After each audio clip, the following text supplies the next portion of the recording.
이 다리를 자르면 모든 게 덮이는 거야. 나는 살 수 있어.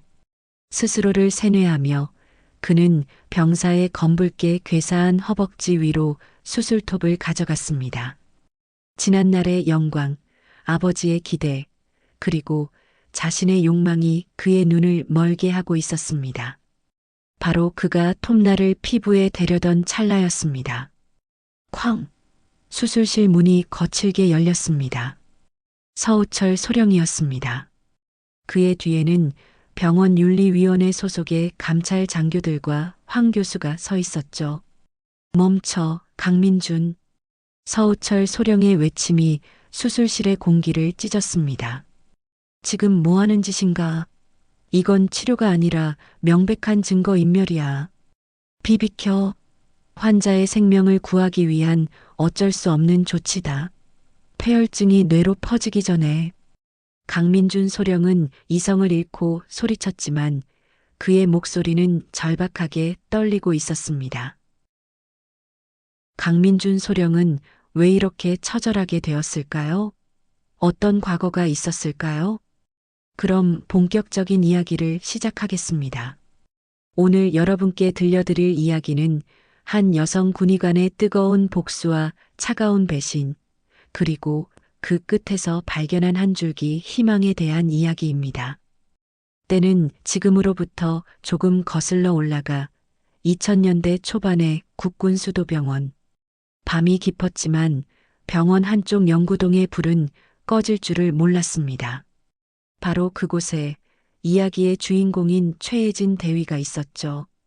까만 밤하늘의 별들이 유난히 반짝이던 그날 밤, 최혜진 대위는 자신의 심장이 터질 것처럼 뛰는 것을 느꼈습니다. 하얀 가운 주머니에 든 차가운 데이터 저장 장치가 마치 살아있는 심장처럼 느껴졌기 때문이죠. 그 안에는 최혜진 대위의 청춘과 열정이 고스란히 담겨 있었습니다.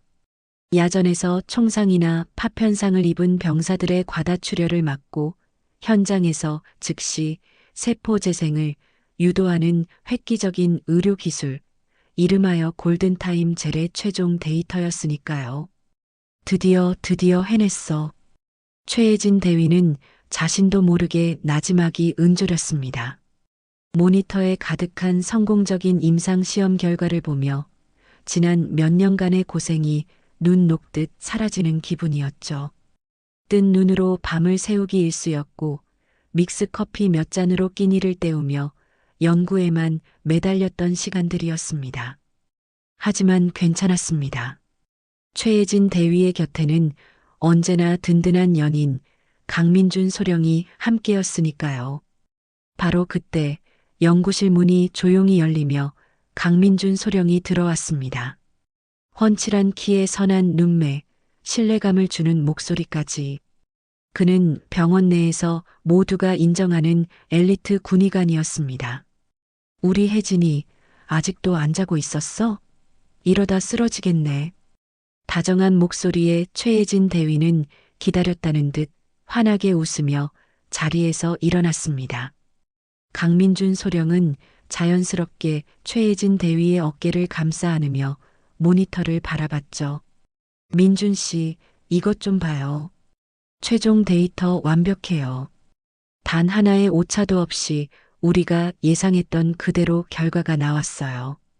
최혜진 대위의 목소리는 흥분으로 가늘게 떨리고 있었습니다. 그 모습을 사랑스럽다는 듯 바라보던 강민준 소령의 눈이 순간 모니터의 데이터 그래프에 고정되었습니다. 그의 눈빛이 아주 잠시 누구도 눈치채지 못할 만큼 미세하게 번뜩였습니다. 그것은 기쁨이나 감동과는 다른 차가운 야망의 불꽃이었죠. 정말이야? 대단하다, 최혜진. 역시 당신은 천재야. 이 기술만 있으면 수많은 우리 장병들의 목숨을 구할 수 있을 거야. 이건 군 의료계의 역사를 새로 쓰는 일이 될 거라고. 강민준 소령은 최혜진 대위를 힘껏 껴안았습니다. 최혜진 대위는 그의 품에 안겨 행복감에 젖어들었습니다. 이 모든 것이 강민준 소령과 함께 이뤄낸 꿈이라고 최혜진 대위는 굳게 믿고 있었으니까요. 1997년 외환위기 이후 모두가 어렵고 힘들었던 시절을 거쳐 의사가 되었고 군의관으로서 사명감을 불태우던 두 사람이었기에 그 꿈은 더욱 값지고 소중했습니다. 이제 우리 이 기술로 세상에 멋지게 증명해 보이는 일만 남았네요. 함께요. 최혜진 대위의 말에 강민준 소령은 잠시 말이 없었습니다. 그리고는 최혜진 대위의 어깨를 부드럽게 잡고 눈을 맞추며 말했죠. 혜진아, 잠시만 이 데이터. 내가 먼저 상부에 보고하면 안 될까?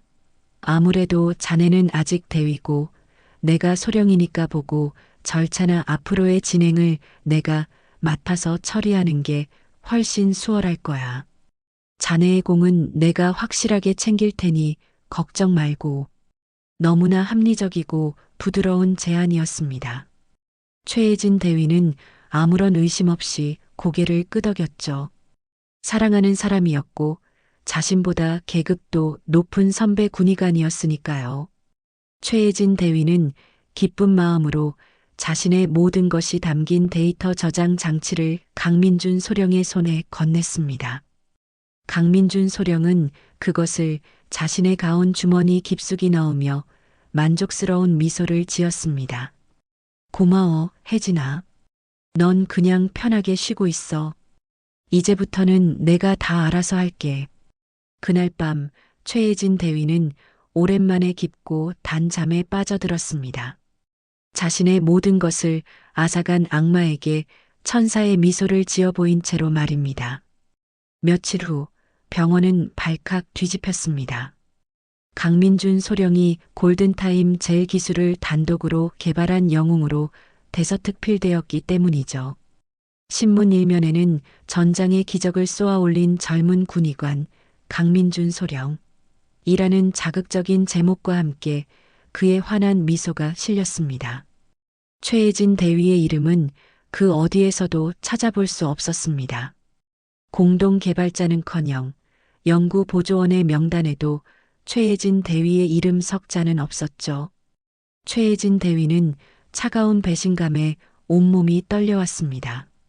곧장 강민준 소령의 연구실로 달려갔지만 그는 이미 다른 사람이 되어 있었습니다. 민준 씨, 이게 어떻게 된 일이에요? 내 이름은 왜 빠져 있는 거죠? 우리가 함께한 연구잖아요. 최혜진 대위의 절규에 가까운 물음에 강민준 소령은 서류에서 눈을 떼지도 않은 채 싸늘하게 대답했습니다. 최 대위, 여긴 공적인 공간이야. 언행에 주의해주게. 자네는 연구 과정에서 기초적인 데이터를 수집하는 보조 역할을 했을 뿐이야. 핵심 기술 개발과 임상 적용은 모두 내 주도하에 이루어졌고, 네, 보조 역할이요? 민준 씨, 어떻게 그런 말을 할 수가 있어요? 그리고 앞으로 공적인 자리에선 그렇게 부르지 말아줬으면 좋겠군. 우린 이제 아무 사이도 아니니까. 그것은 이별 통보였습니다. 사랑과 성공, 두 마리 토끼를 모두 잡았다고 믿었던 최혜진 대위의 세상이 한순간에 무너져 내리는 순간이었죠. 강민준 소령은 자신의 야망을 위해 최혜진 대위의 사랑과 헌신, 그리고 그녀의 인생이 걸린 연구 결과까지 송두리째 짓밟아 버린 겁니다. 최혜진 대위는 텅 빈 복도에 주저앉아 하염없이 눈물을 흘렸습니다. 모든 것이 끝났다고 생각했습니다. 하지만 바로 그때 최혜진 대위의 머릿속에 섬광처럼 스쳐 지나가는 기억이 하나 있었습니다. 그것은 바로 강민준 소령이 훔쳐간 그 기술에 숨겨진 아주 사소하지만 치명적인 오류에 대한 기억이었습니다. 강민준 소령은 너무 서두른 나머지 최종 보안 작업을 거치지 않은 미완의 데이터를 가져갔던 겁니다. 최혜진 대위는 흐르던 눈물을 손등으로 거칠게 닦아냈습니다. 그녀의 눈빛은 더 이상 슬픔이 아닌 차가운 분노와 결심으로 이글거리고 있었습니다. 그래요. 아직 끝난 게 아니었습니다. 이제부터가 진짜 시작이었죠.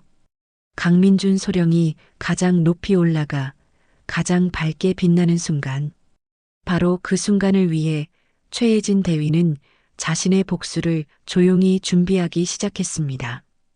강민준 소령의 배신이 알려진 후 며칠간 최혜진 대위는 유령처럼 병원을 맴돌았습니다. 사람들은 수군거렸죠. 어떤 이는 최혜진 대위를 안타까워했고 또 어떤 이는 성공한 남자를 놓친 실패자로 취급했습니다. 하지만 그 누구도 최혜진 대위의 텅 빈 눈동자 속에서 차갑게 벼려지고 있는 복수의 칼날을 눈치채지 못했습니다. 슬픔과 절망은 이미 다른 감정으로 변해 있었습니다. 그것은 바로 심장을 꿰뚫을 듯이 날카롭고 차가운 분노였죠. 그날 밤도 최혜진 대위는 아무도 없는 연구실을 찾았습니다. 한때 꿈과 희망이 가득했던 이 공간은 이제 배신의 상처만 남은 폐허처럼 느껴졌습니다. 하지만 최혜진 대위는 더 이상 울지 않았습니다. 대신 자신의 사물함 가장 깊숙한 곳, 낡은 의학 서적 뒤에 숨겨두었던 작은 USB 저장 장치를 꺼내 들었습니다. 강민준 소령에게 건넸던 것과는 다른 바로 진짜 최종 데이터가 담긴 물건이었죠. 컴퓨터를 켜고 파일을 열자 익숙한 데이터들이 화면을 가득 채웠습니다. 그리고 그 마지막 부분에 최혜진 대위만이 알고 있는 추가 실험 결과가 붉은색 경고 문구와 함께 나타났습니다. 경고 섭씨 35도 이상 고온 환경에 장시간 노출 시 젤의 핵심 안정화, 단백질 구조 변형 가능성 있음. 응고 기능 급격 저하 및 주변 조직, 괴사, 유발 위험. 이것이 바로 강민준 소령이 놓친 치명적인 오류였습니다. 그는 성공에 눈이 멀어 야전의 혹독한 환경을 가정한 최종 스트레스 테스트 결과를 확인하지 않고 데이터를 훔쳐갔던 겁니다. 한여름 땡볕 아래 혹은 엔진 열기로 가득한 장갑차 내부에서 이 골든타임 젤은 생명을 구하는 기적이 아니라 상처를 썩게 만드는 독이 될 수도 있다는 뜻이었죠. 강민준 당신은 내 모든 걸 훔쳐갔지만 가장 중요한 건 놓쳤어. 당신의 그 빛나는 영광이 가장 끔찍한 오점이 될 그 순간을 위해 난 기다릴 거야. 최혜진 대위는 USB를 손에 꽉 쥐었습니다. 차가운 금속의 감촉이 오히려 뜨겁게 느껴졌습니다. 복수는 이제 막연한 분노가 아닌 명확한 목표가 되었습니다. 다음 날 병원 로비는 아침부터 취재진들로 북적였습니다. 골든타임 젤의 개발 영웅 강민준 소령의 단독 인터뷰가 예정되어 있었기 때문이죠. 최혜진 대위는 복도를 지나다 그 광경을 마주했습니다. 수많은 카메라 플래시 세례를 받으며 강민준 소령은 자신감 넘치는 미소로 막힘없이 질문에 답하고 있었습니다. 이번 기술 개발의 가장 큰 원동력은 바로 우리 장병들에 대한 사랑과 사명감이었습니다. 저는 이 기술이 단 한 명의 전우라도 더 가족의 품으로 돌려보낼 수 있기를 바랄 뿐입니다. 역겨운 위선이었습니다. 최혜진 대위는 주먹을 꽉 쥐었습니다. 손톱이 손바닥을 파고드는 아픔이 심장의 고통을 잠시 잊게 해주었습니다. 그때였습니다. 등 뒤에서 낮고 무심한 목소리가 들려온 것은 꽤나 볼만한 연극이군. 안 그런가, 최 대위. 돌아본 곳에는 서우철 소령이 서 있었습니다. 강민준 소령과는 늘 비교 대상이었던 실력파 외과 군의관. 그는 언제나 강민준 소령의 화려한 언변과 처세술을 못마땅하게 여기며 사사건건 부딪히던 병원 내의 유명한 라이벌이었죠. 서우철 소령은 팔짱을 낀 채 경멸과 흥미가 뒤섞인 눈으로 인터뷰 중인 강민준 소령을 훑어보고 있었습니다. 무슨 말씀이신지 모르겠습니다. 최혜진 대위는 경계심을 늦추지 않고 쌀쌀맞게 대답했습니다. 지금은 그 누구도 믿을 수 없었습니다. 모를 리가. 2002년 월드컵 때 온 국민이 한마음으로 응원하는 동안에도 저 인간은 자기 이름 석자 알릴 궁리만 했지. 난 강민준이란 인간의 야망이 언젠가 큰 사고를 칠 줄 알았어. 근데 그 첫 번째 피해자가 당신이 될 줄은 몰랐군. 서우철 소령의 직설적인 말에 최혜진 대위는 순간 숨을 삼켰습니다. 그는 모든 것을 알고 있다는 듯 말하고 있었습니다. 할 말 없으면 이만 가보겠습니다. 최혜진 대위가 차갑게 몸을 돌려 자리를 피하려 할 때 서우철 소령이 한마디를 툭 던졌습니다. 당신 눈 3년 전 내 모습이랑 똑같거든. 나도 강민준 소령한테 중요한 논문 아이디어를 도둑맞은 적이 있어. 증거가 없어서 당했지만 그 말에 최혜진 대위의 발걸음이 우뚝 멈췄습니다.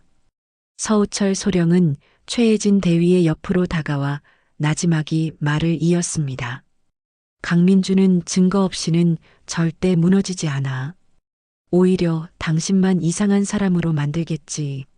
하지만 만약 당신 손에 아무도 반박할 수 없는 확실한 증거가 있다면 이야기는 달라져.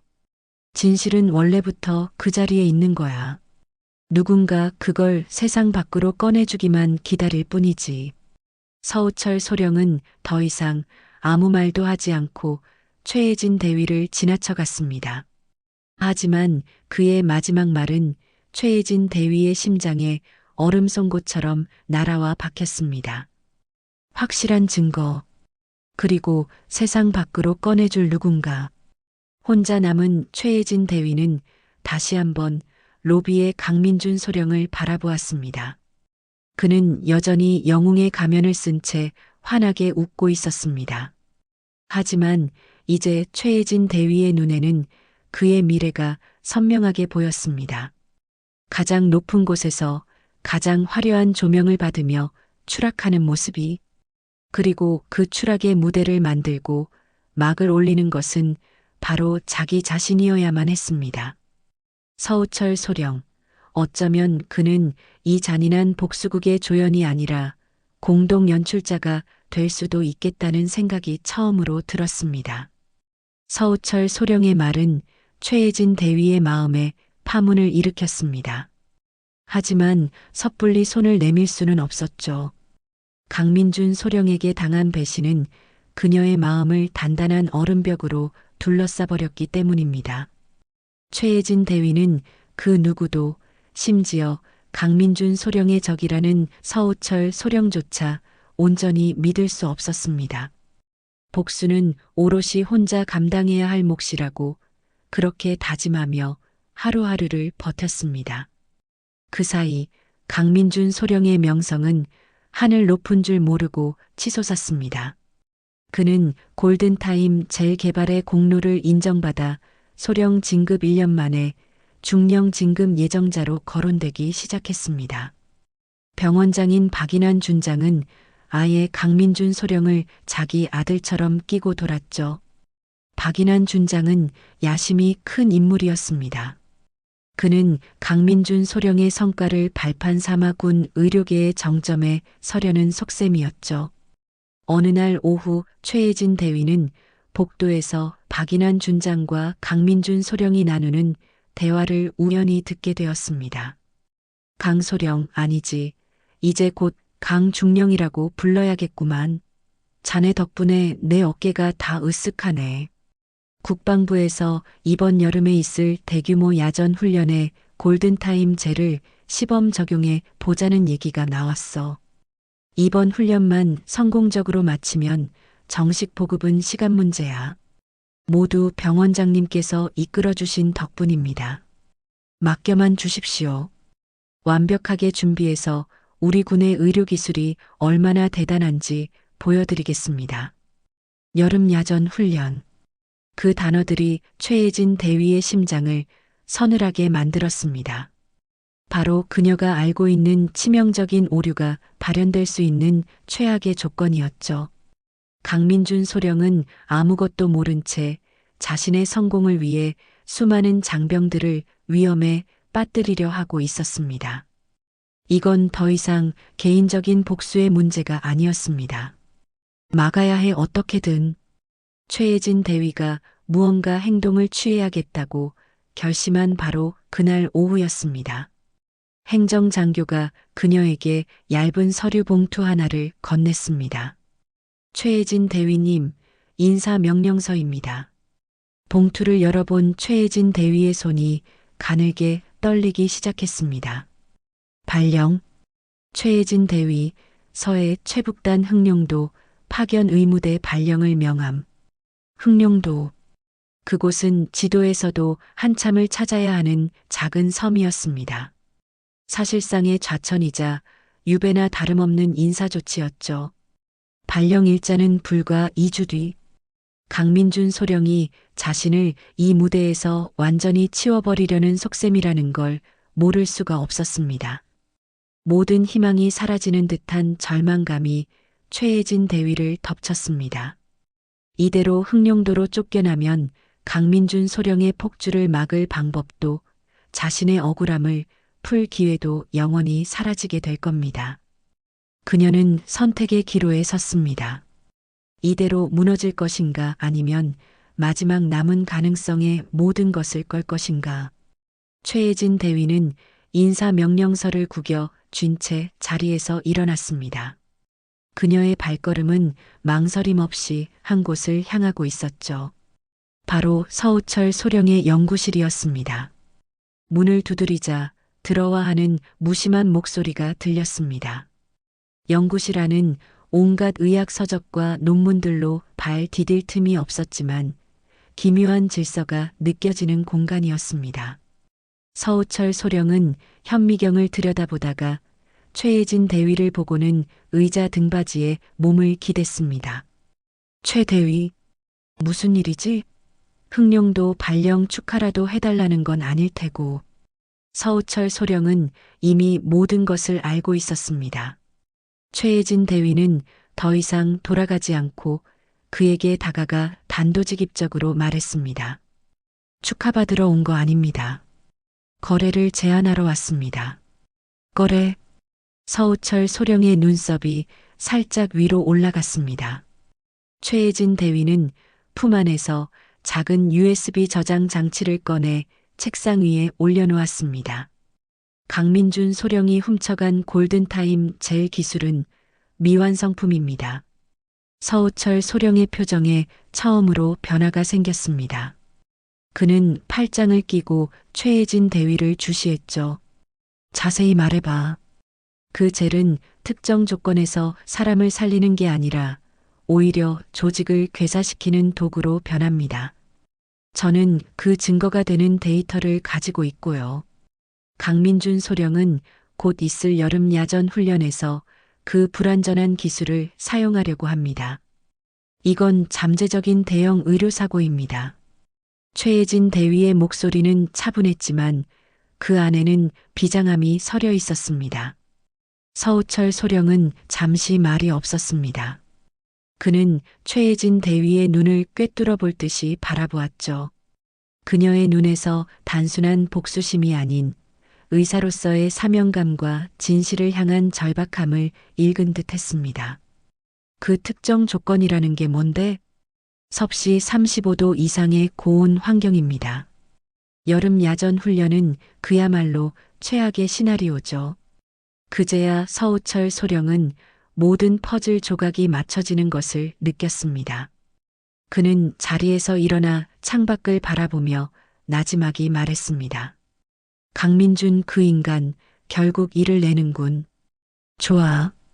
그 폭탄 어디 한번 같이 터뜨려 보지. 서우철 소령이 몸을 돌려 최혜진 대위를 바라보았습니다. 그의 눈빛은 더 이상 냉소적이지 않았습니다. 대신 날카로운 지성과 뜨거운 결의가 함께 타오르고 있었죠. 하지만 최 대위, 이건 그냥 복수가 아니야. 만약 당신 말이 사실이라면 이건 수많은 사람들의 목숨이 달린 문제야. 명심해. 알고 있습니다. 그래서 소령님을 찾아온 겁니다. 저는 강민준을 끌어내릴 칼날을 가지고 있습니다. 하지만 그 칼을 제대로 휘두르기 위해선 소령님의 도움이 필요합니다. 두 사람의 시선이 허공에서 강하게 부딪혔습니다. 배신당한 천재 의사와 진실을 추구하는 외로운 늑대. 그렇게 세상에서 가장 위험한 동맹이 맺어지는 순간이었습니다. 두 개의 날카로운 칼날이 이제 하나의 목표, 강민준이라는 거대한 성벽을 향해 겨눠지기 시작했습니다. 최혜진 대위의 흥룡도 발령일은 시시각각 다가오고 있었습니다. 낡은 군용 더플백에 몇 가지 옷과 의학서적을 챙겨 넣는 그녀의 손길은 무겁기만 했죠. 이대로 떠나면 모든 것이 끝이라는 절박함이 최혜진 대위의 숨통을 조여왔습니다. 바로 그날 밤 진동으로 맞춰둔 낡은 휴대폰이 짧게 울렸습니다. 발신자는 010으로 시작하는 낯선 번호. 서우철 소령과의 유일한 비상 연락망이었습니다. 나다. 수화기 너머로 들려오는 서우철 소령의 목소리는 평소보다 더 낮고 긴장되어 있었습니다. 소령님, 어떻게 되어가고 있습니까? 기회는 단 한 번뿐이야. 내일 오전 병원장 주재로 야전 훈련 대비 최종 점검 회의가 열린다. 강민준이 직접 골든타임 젤의 우수성에 대해 브리핑할 예정이야. 국방부에서 나온 높은 양반들도 참석해. 최혜진 대위는 침을 꿀꺽 삼켰습니다. 심장이 쿵 하고 내려앉는 기분이었죠. 그 자리에서 모든 걸 폭로하실 겁니까? 아니. 그랬다간 내 말은 그저 시기심 많은 동료의 음해로 치부될 거다. 지금 우리에겐 저들을 속일 시간이 필요해. 폭로가 아니라 의심의 씨앗을 심는 거지. 아주 작고 하지만 치명적인 의심의 씨앗을. 서우철 소령의 계획은 대담하고도 치밀했습니다. 그는 회의 석상에서 골든타임 젤의 고온 안정성에 대한 문제를 공식적으로 제기할 생각이었습니다. 물론 강민준과 박인환 병원장은 어떻게든 그 문제를 덮으려 하겠지만 공식 회의록에 남은 질문 하나는 훗날 모든 것이 터졌을 때 그들이 문제를 인지하고도 묵살했다는 결정적인 증거가 될 수 있었죠. 다음 날 오전 병원 내 가장 큰 세미나실은 딱딱한 공기로 가득했습니다. 별들이 번쩍이는 군 장성들과 병원의 주요 간부들이 모두 모인 자리. 그 중심에는 단연 강민준 소령이 있었습니다. 그는 파워포인트 화면을 가리키며 유창한 말솜씨로 골든타임 젤의 혁신성을 설파하고 있었죠. 이 골든타임 젤은 단순한 응급 처치제가 아닙니다. 이것은 전장의 개념을 바꿀 대한민국군 의료기술의 위대한 도약입니다. 박수를 보내는 간부들 사이에서 서우철 소령은 얼음처럼 차가운 표정으로 앉아 있었습니다. 그리고 강민준 소령의 발표가 끝나고 질의응답 시간이 되자 그는 조용히 손을 들었습니다. 외과 서우철 소령입니다. 강민준 중령 승진 예정자님께 질문 있습니다. 모두의 시선이 서우철 소령에게로 쏠렸습니다. 강민준 소령은 여유로운 미소를 지으며 그를 바라보았죠. 네, 서소령. 말씀하시죠. 발표 잘 들었습니다. 그런데 한 가지 의문이 드는군요. 혹석이 야전 환경, 가령 직사광선에 노출된 장갑차 내부와 같이 섭씨 40도에 육박하는 고온에서의 안정성 데이터는 충분히 확보된 것입니까? 제가 검토한 자료에서는 해당 부분에 대한 구체적인 데이터가 누락되어 있었습니다. 순간 세미나실의 공기가 얼어붙었습니다. 강민준 소령의 얼굴에서 미소가 사라졌습니다. 날카로운 지적이었습니다. 박인환 병원장의 미간이 꿈틀거렸죠. 그 부분은 초기 개발 단계에서 이미 충분한 테스트를 거쳤습니다. 안정성에는 전혀 문제가 없는 것으로.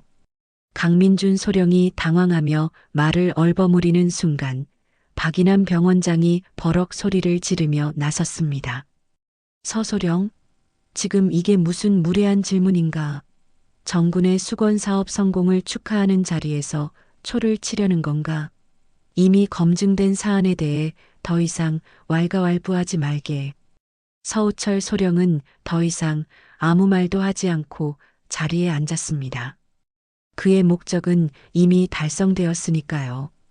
그의 질문은 분명히 회의에 참석한 모두의 뇌리에 박혔을 겁니다. 바로 그때였습니다. 세민하실 문이 거칠게 열리고 피투성이가 된 위생병이 숨을 헐떡이며 뛰어들어왔습니다. 응급환자 발생. 훈련 준비 중이던 K-511 트럭 적재함에서 병사 한 명이 추락했습니다. 대퇴부 동맥 파열로 인한 과다 출혈. 지금 당장 수술하지 않으면 위험합니다. 세민하실은 순식간에 아수라장이 되었습니다. 박인환 병원장의 눈이 번뜩였습니다. 이것은 위기이자 동시에 절호의 기회였습니다. 그는 벌떡 일어나 손가락으로 브리핑 단상 위에 골든타임 젤 샘플을 가리켰습니다. 강중령, 뭘 망설이나? 자네가 개발한 기적을 모두에게 직접 보여줄 최고의 기회야. 어서 저 병사에게 젤을 사용하게. 모든 시선이 강민준 소령에게로 향했습니다. 창밖으로는 한여름의 뜨거운 햇살이 내리쬐고 있었습니다. 오늘따라 유난히 더운 날씨였죠. 강민준 소령의 등 뒤로 식은땀이 흘렀습니다. 서우철 소령이 제기했던 고온 안정성 문제. 그의 머릿속에서 위험 신호가 울리고 있었습니다. 하지만 국방부 고위 간부들과 병원장이 자신을 지켜보고 있는 이 상황에서 그는 절대 물러설 수 없었습니다. 자신의 발명품에 대한 불신을 스스로 인정하는 꼴이 될 테니까요. 알겠습니다. 지금 즉시 처치하겠습니다. 강민준 소령은 비장한 표정으로 골든타임 젤을 들고 응급 환자에게 다가갔습니다. 서우철 소령은 주먹을 꽉 쥔 채 그 모습을 지켜보았습니다. 예고된 참사의 막이 모두의 눈앞에서 오르려는 순간이었습니다. 세민하실은 숨막히는 정적으로 가득 찼습니다. 모두의 시선은 단 한 곳, 피를 흘리며 쓰러진 젊은 병사와 그 앞에 선 강민준 소령에게 고정되어 있었죠. 강민준 소령의 손에 들린 주사기 형태의 골든타임 젤이 유난히 차갑게 빛났습니다. 창밖에서 쏟아지는 여름 햇살은 마치 그의 불안감을 증폭시키는 스포트라이트 같았습니다. 괜찮을 거야. 서우철 그 자식의 괜한 트집일 뿐이야. 강민준 소령은 스스로를 다독이며 병사의 찢어진 전투복을 거칠게 찢어냈습니다. 붉은 피가 솟구치는 대퇴부의 상처가 끔찍하게 드러났죠. 그는 망설일 틈도 없이 젤의 뚜껑을 열고 상처 부위에 조심스럽게 도포하기 시작했습니다. 투명한 젤이 붉은 피와 섞이며 상처를 뒤덮었습니다. 지켜보던 사람들의 입에서 나지막한 탄성이 터져나왔습니다. 놀랍게도 솟구치던 출혈이 눈에 띄게 잦아들기 시작했기 때문입니다. 마치 시간이 멈춘 것처럼 피는 더 이상 흐르지 않았고 상처 부위는 젤에 의해 완벽하게 봉합된 것처럼 보였습니다. 오, 세상에 정말 출혈이 멈췄어. 박인환 병원장의 얼굴에 화색이 돌았습니다. 그는 의기양양하게 서우철 소령을 힐끗 쳐다보았죠. 마치 내가 틀렸다는 걸 똑똑히 보라고 말하는 듯한 눈빛이었습니다. 강민준 소령은 안도의 한숨을 내쉬며 이마에 땀을 닦았습니다. 성공이었습니다. 그는 위기를 기회로 바꾸어 자신의 능력을 완벽하게 증명해낸 겁니다. 됐습니다. 지금 바로 수술실로 옮겨서 후속 조치를 하면 이 병사는 아무 문제 없이 회복할 겁니다. 강민준 소령의 외침에 사람들은 박수를 보냈습니다. 그는 다시 영웅이 되었습니다. 하지만 서우철 소령의 표정은 여전히 풀리지 않았습니다. 그는 무언가 석연치 않은 표정으로 이동 침대에 실려나가는 병사의 상처 부위를 날카롭게 응시하고 있었죠. 그날 오후 최혜진 대위는 흑룡도로 떠날 짐을 거의 다 꾸린 상태였습니다. 마음은 이미 지옥이었죠. 서우철 소령의 계획이 실패했고 강민준 소령의 입지만 더욱 굳건해졌다는 소식이 병원 내에 파다하게 퍼졌기 때문입니다. 모든 것이 끝났다고 생각하며 망연자실해 있을 때 다시 한번 비상연락용 휴대폰이 울렸습니다. 서우철 소령이었습니다. 나다. 지금 당장 내 연구실로 와. 조용히. 수화기 너머의 목소리는 다급했지만 이상하게도 흥분이 섞여 있었습니다. 최혜진 대위는 망설일 틈도 없이 연구실을 빠져나와 인적이 드문 비상계단을 통해 서우철 소령의 연구실로 향했습니다. 연구실 문을 열자 서우철 소령은 컴퓨터 모니터 앞에서 무언가를 골똘히 들여다보고 있었습니다. 소령님, 어떻게 된 겁니까? 계획은 실패한 게. 아니, 이제부터가 진짜 시작이야. 서우철 소령이 모니터를 가리켰습니다. 화면에는 방금 전 응급처치를 받았던 병사의 전자 의무 기록이 띄워져 있었습니다. 그리고 그 한쪽에 아주 작지만 의미심장한 기록이 남아 있었죠. 환자, 처치 부위의 간헐적 발열 및 경미한 피부 변색 증상 호소, 특이사항으로 보기 어려워 경과 관찰 요망. 이건 최혜진 대위의 눈이 커졌습니다. 발열과 피부 변색. 바로 그녀가 예측했던 조직, 괴사의 초기 증상이었기 때문입니다. 강민주는 성공했다고 믿고 있지만 폭탄의 타이머는 이미 작동하기 시작했어. 젤이 고온에 노출되면서 안정화 단백질의 미세한 변형이 시작된 거야. 지금은 경미한 증상이지만 시간이 지날수록 괴사는 걷잡을 수 없이 진행될 거다. 서우철 소령의 목소리에는 차가운 확신이 담겨 있었습니다. 그는 최혜진 대위에게 또 다른 서류를 내밀었습니다. 이건 그 병사의 조직 샘플 검사 의뢰서야. 내가 방금 몰래 채취해서 외부 사설 연구소로 보냈어. 군 병원 검사실은 박인환 병원장 손아귀에 있으니 믿을 수 없지. 결과가 나오는 데는 사나흘 정도 걸릴 거야. 그 결과가 나오면 그게 바로 강민준의 목에 겨눌 첫 번째 칼이 될 거다. 최혜진 대위는 떨리는 손으로 서류를 받아들었습니다. 희미하게 꺼져가던 복수의 불씨가 다시 타오르는 것을 느꼈습니다. 하지만 저는 내일 모레면 흑룡도로 떠나야 합니다. 알아. 그래서 당신에게 줄 게 있어. 서우철 소령은 책상 서랍에서 작은 디지털 카메라 하나를 꺼내 최혜진 대위에게 건넸습니다. 흑룡도, 그곳은 모두의 감시에서 벗어난 곳이야. 오히려 기회가 될 수도 있어. 강민준과 박인환 병원장이 안심하고 있을 때 그들의 비리를 증명할 또 다른 증거들을 찾아. 자네의 발령에 분명 병원장이 개입했을 거야. 관련 서류든 통화 기록이든 뭐든 좋아. 나는 여기서 조직 검사 결과를 기다리며 다음 판을 짜고 있겠어. 우리는 이제 각자의 위치에서 싸우는 거야.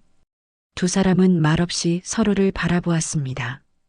이제 둘은 단순한 동맹이 아니었습니다. 거대한 성벽을 무너뜨리기 위해 각자의 위치에서 고군분투하는 동지였죠. 그 시각 강민준 소령은 박인환 병원장의 집무실에서 축배를 들고 있었습니다. 강중령, 오늘 아주 멋있었네. 자네 덕분에 내 체면이 아주 제대로 섰어. 별 말씀을요, 병원장님. 이제 야전 훈련만 성공적으로 마치면 모든 것이 완벽해질 겁니다. 강민준 소령은 자신만만하게 웃었지만 마음 한구석의 찝찝함은 가시지 않았습니다. 서우철 소령의 날카로운 질문과 처치 후 병사가 호소했던 미미한 발열. 하지만 그는 애써 그 불안감을 무시했습니다. 이미 너무 멀리 와버렸고 돌아가기엔 모든 것을 잃을 수 있었기 때문이죠. 그는 몰랐습니다. 자신의 화려한 성공 뒤편에서 거대한 성벽을 무너뜨릴 균열이 이미 시작되었다는 것을, 그리고 그 균열은 곧 걷잡을 수 없는 붕괴로 이어지리라는 것을 말입니다. 거친 파도가 검은 갯바위에 부딪혀 하얗게 부서지는 곳, 흑룡도. 섬에 도착한 첫날, 최혜진 대위의 마음은 그 섬만큼이나 황량했습니다. 낡고 페인트가 벗겨진 의무대 건물, 끼익거리는 소리를 내는 낡은 철제 침대, 그리고 바다 안개처럼 자욱한 외로움이 그녀를 짓눌렀죠. 이곳은 완벽한 유배지였습니다. 강민준 소령의 시야에서, 그리고 세상의 기억 속에서 완벽하게 잊혀질 수 있는 곳이었죠. 하지만 최혜진 대위는 좌절하지 않았습니다. 오히려 이곳의 고요함이 그녀의 분노를 더욱 차갑게 벼리는 숫돌이 되어 주었습니다. 그녀는 서우철 소령이 준 디지털 카메라를 만지작거리며 다짐했습니다. 반드시 찾아내겠어. 당신의 위선과 거짓을 증명할 모든 것을. 그녀의 흑룡도 생활은 의무대 관리 책임자인 김진철 원사와의 만남으로 시작되었습니다.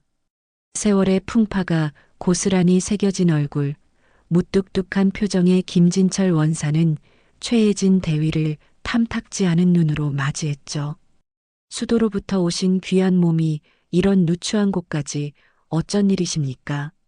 첫 인사부터 날이 서 있었습니다. 그는 본토에서 밀려난 장교들을 수없이 봐왔고 최혜진 대위 역시 그저 그런 낙오자 중 한 명으로 여기는 듯 했습니다. 최선을 다해 복무하러 왔습니다. 잘 부탁드립니다, 원사님. 최혜진 대위는 섣불리 감정을 드러내지 않고 사무적으로 응대했습니다. 며칠 동안 두 사람 사이에는 보이지 않는 벽이 존재했습니다. 최혜진 대위는 묵묵히 의무대 시설을 점검하고 낡은 의약품 목록을 정리했고 김진철 원사는 그런 그녀를 멀찍이서 지켜볼 뿐이었습니다. 사건이 일어난 것은 최혜진 대위가 섬에 온 지 일주일째 되던 날이었습니다. 낡은 행정 서류들을 정리하던 최혜진 대위는 김진철 원사의 사무실에 들를 일이 생겼습니다. 무언가를 물으려던 그녀의 시선은 문득 책상 한쪽에 놓인 낡은 액자 하나에 머물렀습니다. 액자 속에는 앳된 얼굴의 소녀가 교복을 입고 환하게 웃고 있었죠. 따님이신가 봅니다. 아주 예쁘네요. 무심코 건넨 말이었습니다. 그러나 그 한마디에 늘 무표정하던 김진철 원사의 얼굴이 미세하게 흔들렸습니다. 그는 한참 동안 말이 없다가 먼 곳을 바라보며 나지막이 입을 열었습니다. 하늘나라에 간지 거진 10년이 넘었구먼. 죄송합니다. 제가 괜한 말씀을. 아니요. 괜찮소. 김진철 원사는 자리에서 일어나 창밖의 잿빛 바다를 바라보았습니다. 그의 어깨가 유난히 무거워 보였습니다. 1995년이었지. 서울에 있던 삼풍백화점이 무너져 내린 날. 내 딸아이가, 내 16살짜리 딸아이가 그곳에 있었소. 최혜진 대위는 숨을 삼켰습니다. 온 나라를 슬픔에 빠뜨렸던 그 끔찍한 참사. 그녀는 더 이상 아무 말도 할 수 없었습니다. 사고 소식을 듣고 미친놈처럼 달려갔지. 사흘 밤낮을 뜬 눈으로 세우며 먼지 더미를 파헤쳤어. 그때 봤소. 수많은 군인과 의무병들이 구조 작업을 돕고 있었지. 그 중에 유독 눈에 띄는 젊은 의무병 하나가 있었어. 아주 영리하고 손도 빠릿빠릿했지. 김진철 원사의 목소리가 조금씩 떨리기 시작했습니다. 기적이 일어나길 빌었어. 내 딸도 저런 훌륭한 의무병의 손에 구조되길 말이야. 그런데 나는 보고야 말았소. 그 의무병이 무너진 건물 잔해 속에서 사람의 신음소리가 들려오는 쪽이 아니라 값비싼 귀금속이 널린 상점 쪽으로 향하는 것을, 그리고는 무언가를 급하게 자기 주머니에 쑤셔 넣는 것을 말이요. 최혜진 대위의 심장이 차갑게 내려앉았습니다. 설마 하는 불길한 예감이 그녀의 온몸을 휘감았습니다. 그때 다른 쪽에서 사람이 깔려 있다는 외침이 들렸지만 그 의무병은 못 들은 척 자리를 피했소. 결국 그 자리에 깔려 있던 사람은 내 딸이었지. 조금만 더 빨리 발견했더라면 살 수 있었을 거라고 구조대원이 말하더군. 김진철 원사는 주먹을 꽉 쥐었습니다. 뼈마디가 하얗게 변할 정도였죠. 그 어린 의무병의 이름, 그 얼굴을 평생 잊을 수가 없소. 그 이름이 바로 강민준이었소. 순간 최혜진 대위의 머릿속이 하얗게 비는 듯 했습니다. 강민준. 그녀가 복수하려는 그 이름이 수십 년 전의 비극과 이렇게 연결되어 있을 줄은 꿈에도 몰랐습니다. 그걸 어떻게 확신하십니까? 확실하고 말고. 김진철 원사는 잠겨있던 책상 서랍을 열어 작은 상자 하나를 꺼냈습니다. 그리고 그 안에서 녹슬고 흙먼지가 낀 낡은 인식표 하나를 최혜진 대위 앞에 놓았습니다. 그놈이 황급히 도망치다가 떨어뜨리고 간 거야. 평생을 간직했소. 언젠가 반드시 대가를 치르게 해주겠다고 다짐하면서. 인식표에는 의무병 강민준이라는 이름이 희미하지만 선명하게 새겨져 있었습니다. 이것은 강민준의 성공 신화가 얼마나 추악한 욕망 위에 세워진 것인지를 증명하는 과거로부터 온 망령과도 같은 증거였습니다. 최혜진 대위는 깨달았습니다. 자신의 복수는 단순히 도둑맞은 영구를 되찾는 것이 아니었습니다. 이것은 오래전부터 사람들의 희생을 발판 삼아 자신의 욕망을 채워온 한 악인의 실체를 세상에 드러내는 싸움이었습니다. 수도 통합병원 외과 서우철 소령의 연구실, 시계의 초침소리만이 유난히 크게 들리는 새벽이었습니다. 서우철 소령은 며칠 밤을 샌 사람처럼 퀭한 눈으로 컴퓨터 모니터를 응시하고 있었죠. 마침내 그가 의뢰했던 사설 연구소의 조직 검사 결과가 담긴 이메일이 도착한 겁니다. 열어볼 용기가 있는가? 스스로에게 물으며 그는 떨리는 손으로 메일을 클릭했습니다. 화면에 떠오른 것은 차가운 의학 용어들로 가득한 보고서였습니다. 하지만 그 단어 하나하나는 강민준의 성공 신화에 박히는 비수와도 같았죠. 광범위한 세포 괴사 진행 확인, 고온 노출로 인한 안정화 단백질의 비가역적 변성, 그리고 가장 치명적인 한 줄, 변성된 단백질에서 신경계 손상을 유발할 수 있는 미량의 독성 물질 검출. 이것은 단순한 부작용이 아니었습니다. 골든타임 젤은 특정 조건 하에서 사람의 살을 파먹고 신경을 마비시키는 독극물이나 마찬가지였던 겁니다.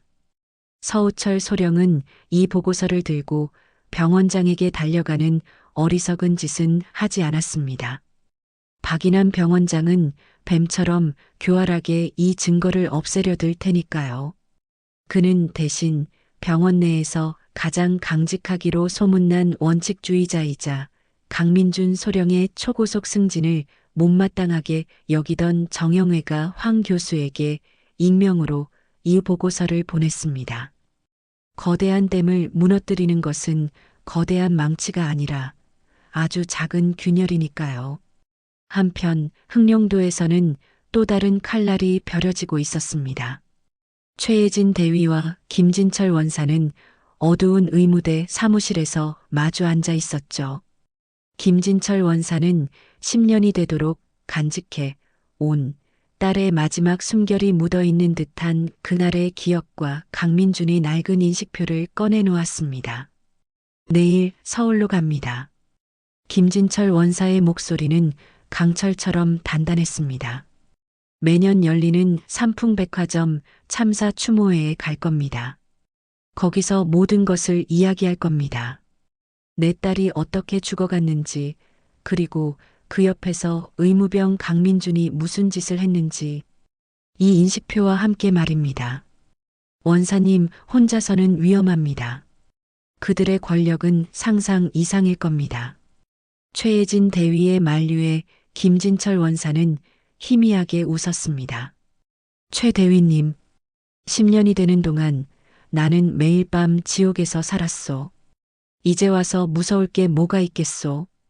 이건 내 딸에게 해줄 수 있는 아비로서의 마지막 도리요. 그는 인식표를 최혜진 대위의 손에 쥐어주었습니다. 혹시 모르니 이건 최 대위님이 가지고 계시오. 내가 잘못되면 이 싸움을 이어주시오. 그것은 단순한 쇳조각이 아니었습니다.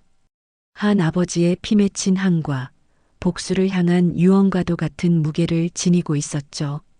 수도 통합병원에서는 서우철 소령이 퍼뜨린 불씨가 걷잡을 수 없이 번지고 있었습니다.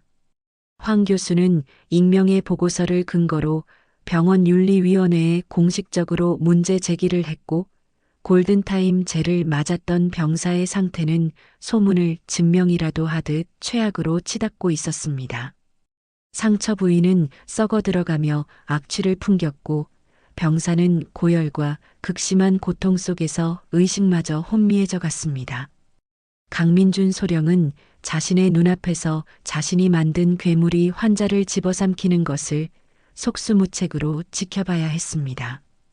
결국 강민준 소령은 박인환 병원장의 집무실로 불려갔습니다. 이 무능한 놈, 이게 어떻게 된 거야? 지금 병원이 발칵 뒤집혔어. 박인환 병원장이 고함을 지르며 재떨이를 집어 던졌지만 강민준 소령은 고개만 숙일 뿐이었습니다. 바로 그때 집무실 문이 소리 없이 열리고 박인환 병원장의 아내이자 병원 재단의 진짜 주인인 오숙경 여사가 들어섰습니다. 그녀는 평소와 같이 온화한 미소를 짓고 있었지만 그 눈빛은 모든 것을 꿰뚫어 보는 듯 서늘했습니다. 여보, 잠시 나가 계세요. 강소령과 조용히 나눌 이야기가 있네요. 박인환 병원장조차 아내의 말에는 거역하지 못하고 밖으로 나갔습니다. 오숙경 여사는 집무실 중앙의 소파에 우아하게 앉아 강민준 소령을 불렀습니다. 강소령, 이리 와서 앉아요. 강민준 소령이 로봇처럼 다가가 맞은편에 앉자 오숙경 여사는 찻잔을 들며 나지막이 말했습니다. 그 제일 처음부터 문제가 있다는 거 알고 있었죠? 내 정보망은 강소령 생각보다 훨씬 넓고 정확하답니다. 강민준 소령의 등줄기에 식은땀이 흘렀습니다. 그녀는 모든 것을 알고 있었습니다. 더 큰 문제가 뭔지 알려줄까요? 강소령이 실험 대상으로 삼은 그 병사, 아버지가 국방위원회 윤성환 상임위원장이에요. 내일 아침 윤 의원 부부가 아들 면회를 온다고 하네요. 쿵! 강민준 소령의 심장이 바닥으로 떨어지는 소리가 들리는 듯 했습니다. 그 썩어가는 다리를 윤 의원이 보게 되면 강소령 인생만 끝나는 게 아니에요.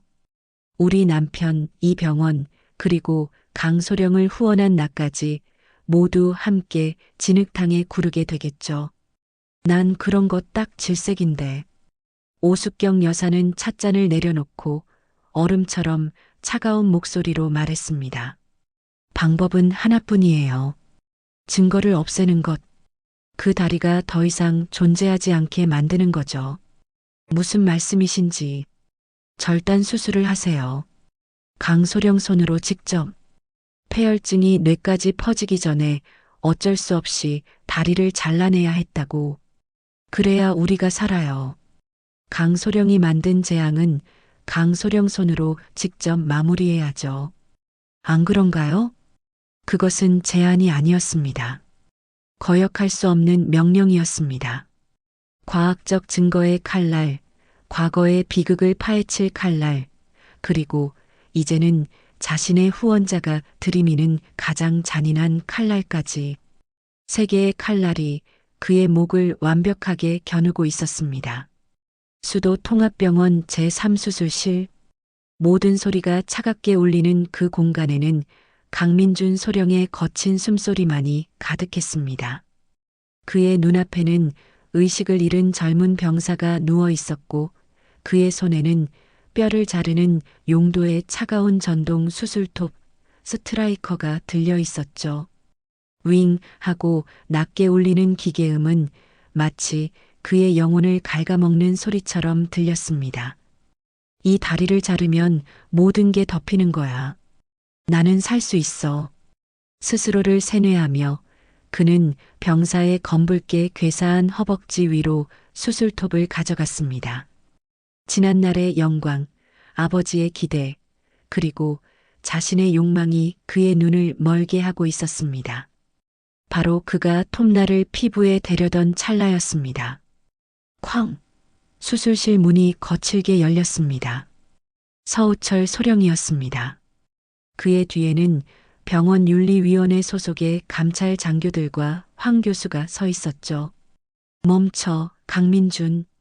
서우철 소령의 외침이 수술실의 공기를 찢었습니다. 지금 뭐 하는 짓인가? 이건 치료가 아니라 명백한 증거인멸이야. 비비켜. 환자의 생명을 구하기 위한 어쩔 수 없는 조치다. 폐혈증이 뇌로 퍼지기 전에. 강민준 소령은 이성을 잃고 소리쳤지만 그의 목소리는 절박하게 떨리고 있었습니다. 황 교수가 차가운 목소리로 말을 이었습니다. 어젯밤 우리가 실시한 정밀 혈액 검사 결과 환자의 폐혈증 진행 속도는 아직 위험한 수준이 아니었네. 충분히 다른 항생제 요법으로 치료가 가능한 상태야. 자네야말로 이 환자를 죽일 셈인가? 바로 그때였습니다. 수술실 한쪽에 켜져 있던 대형 모니터에서 정규 방송을 중단하는 긴급 뉴스 속보가 흘러나왔습니다. 화면에 잡힌 것은 수많은 기자들 앞에 선한 늙은 군인의 모습이었습니다. 바로 흑룡도를 떠나 서울로 온 김진철 원사였습니다. 그는 떨리는 손으로 녹슨 군번줄 하나를 들어 보이며 울음을 삼키며 외치고 있었습니다. 1995년 삼풍백화점이 무너진 그날, 내 딸아이가 죽어가던 그 순간, 당시 의무병이었던 강민주는 사람을 구하지 않고 무너진 귀금 속 매장에서 도둑질을 하고 있었습니다. 이것이 그 증거입니다. 수술실에 있던 모두의 시선이 모니터로 향했습니다. 강민준 소령의 얼굴은 이제 하얗다 못해 파랗게 질려버렸습니다. 과거의 망령이 전 국민이 지켜보는 앞에서 그의 가면을 벗겨버린 겁니다. 위잉 손에서 힘이 풀린 강민준 소령의 손에서 수술톱이 바닥으로 떨어졌습니다. 쇠 부딪히는 소리가 그의 인생이 끝났음을 알리는 장송곡처럼 울려 퍼졌습니다. 그는 그대로 바닥에 주저앉아 무너져 내렸습니다. 모든 것이 끝났다고 생각한 순간 서우철 소령이 마지막 결정타를 날렸습니다. 그는 감찰관에게 또 다른 서류 뭉치를 넘기며 말했습니다. 이것만이 전부가 아닙니다. 골든타임 젤 개발 비리의 진짜 몸통은 따로 있습니다. 저희가 추적한 결과 이 프로젝트의 연구비는 10년 전 부실 의료기기 도입 사업에서 횡령한 자금으로 조성된 것이었습니다. 그리고 그 부실 의료기기 때문에 목숨을 잃은 장교가 바로 최혜진 대위의 아버지입니다. 이 모든 것을 기획하고 은폐한 장본인은 박인환 병원장이 아니라 그의 아내 오숙경 여사입니다. 그것은 누구도 예상치 못한 가장 추악한 진실이었습니다. 최혜진 대위의 복수는 강민준이 아니라 처음부터 거대한 권력의 정점에 있던 오숙경 여사를 향해야 했던 겁니다. 강민준은 그저 그녀의 욕망을 채워주던 꼭두각시에 불과했던 거죠. 몇 달의 시간이 흘렀습니다. 대한민국은 한바탕 큰 홍역을 치렀습니다. 강민준 소령과 박인환 병원장은 군복을 벗고 법의 심판을 받게 되었고 오숙경 여사의 거대한 비리 제국은 뿌리부터 흔들리며 무너져 내렸습니다. 골든타임 제를 맞았던 윤성환 의원의 아들은 서우철 소령의 집중 치료 끝에 다리를 지켜냈고 기적적으로 회복하고 있었습니다.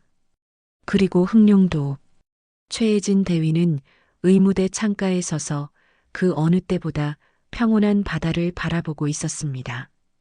그녀의 손에는 서우철 소령으로부터 온 한 통의 편지가 들려 있었죠. 모든 진실이 담긴 편지였습니다.